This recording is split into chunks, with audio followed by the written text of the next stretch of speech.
The first sin and its punishment. Now the serpent was more crafty than any other wild animal that the Lord God had made. He said to the woman, "Did God say, 'You shall not eat from any tree in the garden?'" The woman said to the serpent, "We may eat of the fruit of the trees in the garden, but God said, 'You shall not eat of the fruit of the tree that is in the middle of the garden, nor shall you touch it, or you shall die.'" But the serpent said to the woman, "You will not die, for God knows that when you eat of it your eyes will be opened, and you will be like God, knowing good and evil." So when the woman saw that the tree was good for food, and that it was a delight to the eyes, and that the tree was to be desired to make one wise, she took of its fruit and ate, and she also gave some to her husband, who was with her, and he ate.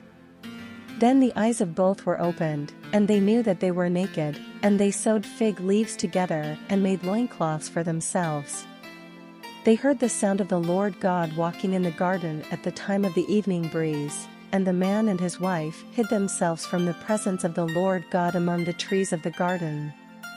But the Lord God called to the man, and said to him, "Where are you?" He said, "I heard the sound of you in the garden, and I was afraid, because I was naked, and I hid myself." He said, "Who told you that you were naked? Have you eaten from the tree of which I commanded you not to eat?" The man said, "The woman whom you gave to be with me, she gave me fruit from the tree, and I ate." Then the Lord God said to the woman, "What is this that you have done?" The woman said, "The serpent tricked me, and I ate." The Lord God said to the serpent, "Because you have done this, cursed are you among all animals and among all wild creatures, upon your belly you shall go, and dust you shall eat all the days of your life. I will put enmity between you and the woman, and between your offspring and hers, he will strike your head, and you will strike his heel." To the woman he said, "I will greatly increase your pangs in childbearing, in pain you shall bring forth children, yet your desire shall be for your husband, and he shall rule over you."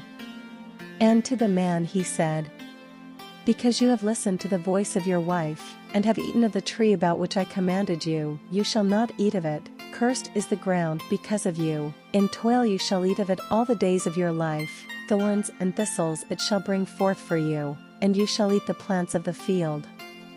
By the sweat of your face you shall eat bread until you return to the ground, for out of it you were taken, you are dust, and to dust you shall return."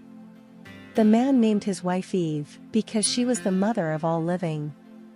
And the Lord God made garments of skins for the man and for his wife, and clothed them.